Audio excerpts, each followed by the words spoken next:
I'm Josie. Did you ever have one of those days when it doesn't matter how much you brush your hair, it just stays mad? Well, I'm having one of those. And it doesn't matter how much I brush, what brush I use, my hair is still mad. I've tried wetting my hair, I've tried using a comb. Maybe a hat would be the answer. But I don't think any of these combs will make any difference. I shall just have to have a mad hair day. Like the girl in tonight's bedtime story. But she doesn't mind. The story is by Shane McGee and is called Evie's Mad Hair Day. I'm Evie. When I wake up in the morning, I always have a really big stretch. It takes me less than 4 minutes to get dressed and 7 minutes to eat my cereal for breakfast, depending on how much I spit on the table and on the floor and in my shoe. Don't ask. And then there's 3 more minutes cleaning my teeth. Up, down, yawn, boring. By the time I've finished all that, I've no time to brush my hair. So, I'm having a mad hair day. Who cares? I have places to go, things to do, and brushing my hair is not one of them. I'm too busy, sitting in this old cardboard box. Well, obviously it's not really a box. It's a very sleek and fast red sports car, perfect for a spot of shopping. And what if I have mad hair?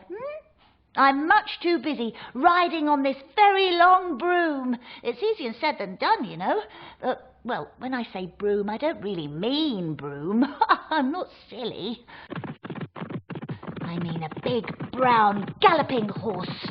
I ride across vast green fields and shout, yippee! And I try not to scare the cows. Mad hair? Who cares? I don't. Oh, no. I'm far too busy jumping in the air, and boy, do I jump high. So high, I feel like I'm in space. And that's pretty high, let me tell you, but exciting too. Have you ever been in space? It's pretty crowded up there. Mad hair, who cares? I'm way too busy at the moment. Somebody has to keep Nat the cat and the toys entertained, which is why I have to bang on this empty saucepan very loudly. See? It's working already. I absolutely, definitely won't ever in a million years brush my mad hair. I'm far too busy singing as this mirror. Huh? Oh, dear. Well, maybe just a little brush. Oh, eek! Oh, ouch! There. Now I'm ready to meet my friends, James, Phoebe and Caleb. We're off to do some serious playing. It's lucky I brushed my mad hair. And that story was called Evie's Mad Hair Day. Didn't Evie look smart for her television appearance? Oh, I really do need to do something about my hair. Maybe I can borrow Evie's hairbrush. Or maybe, this one will do. Well, while I keep trying to make my hair less mad, it's time for you to get some sleep. And I'll see you very soon for another story. Night-night. Right then, this brush has got to be the answer. Oh.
CBeebies Bedtime Story. No, sorry. I haven't seen Samuel Spratt. I've seen Tabby McTatt and Soames and Susan, but I...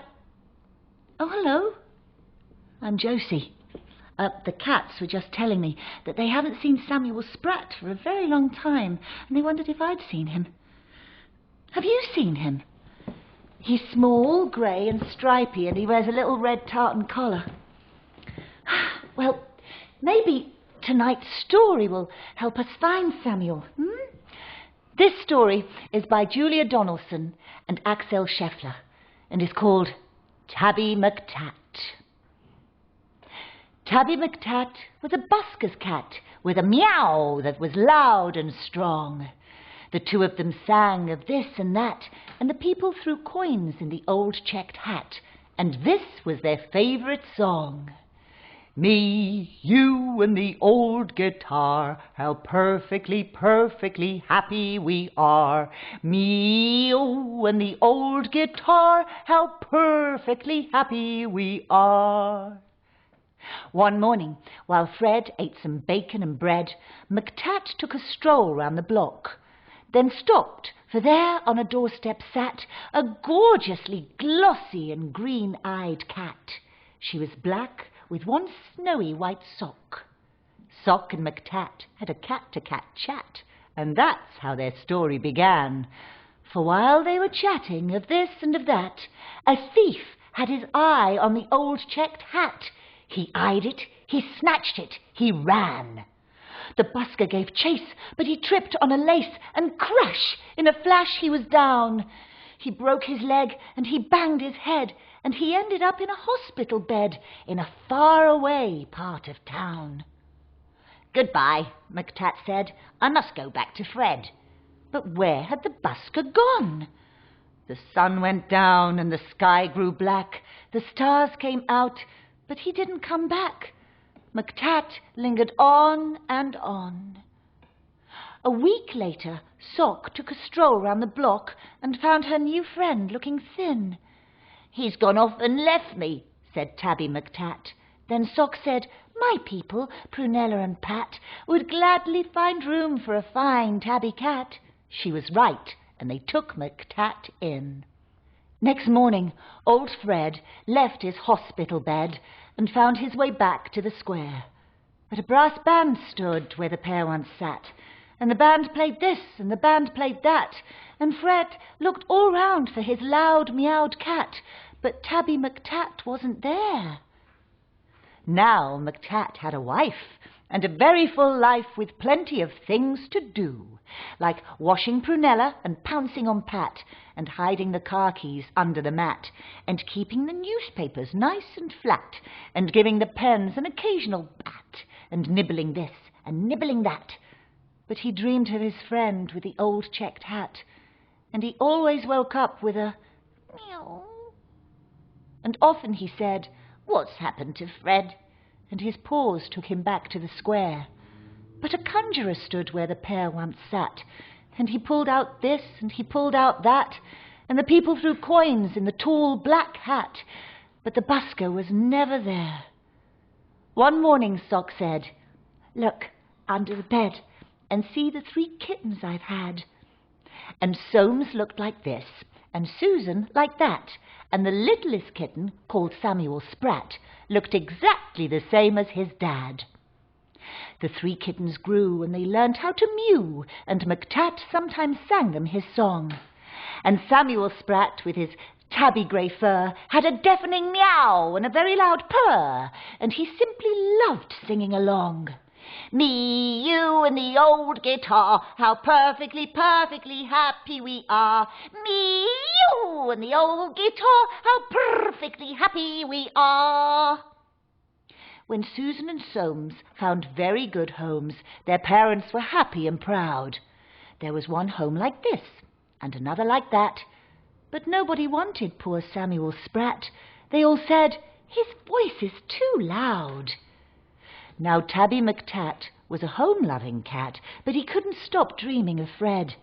And one day he called for his wife and his son, and he told them, There's something that has to be done. I must go and find him, he said. So up and down and all over town he wandered a whole week long, for many a morning and afternoon, by the light of the sun and the light of the moon, till he heard a familiar song. Just me and the old guitar. If I had a cat, I'd be happier far. Just me and the old guitar. With my cat, I'd be happier far. It's Tabby McTat! It's my old long-lost cat! Old Fred was ecstatically glad. Then the two of them sang of this and that, and the people threw coins in the new checked hat. But why did McTat feel sad? He was missing his wife and his comfortable life and the dozens of things to do, like washing Prunella and pouncing on Pat and hiding the car keys under the mat and keeping the newspapers nice and flat and giving the pens an occasional bat. But how could he tell the busker that? Then out from a shadow sprang Samuel Spratt. "Oh, please let me be the busker's cat," he said with a deafening mew. Now Samuel Spratt is the busker's cat, with a meow that is loud and strong. The two of them sing of this and that, though Samuel sings just a little bit flat, and the people throw coins in the old checked hat, and this is their favourite song. Me, you, and the old guitar, how perfectly, perfectly happy we are. Me, you, and the old guitar, how perfectly happy we are. And that story was called Tabby McTat. So, that's where Samuel is. He's off singing with Fred. I wonder where they're busking tonight. Well, I'm just going to tell the other cats about Samuel and Tabby's adventures. And while I do, it's time for you to go to bed. I'll see you soon for another story. Night-night.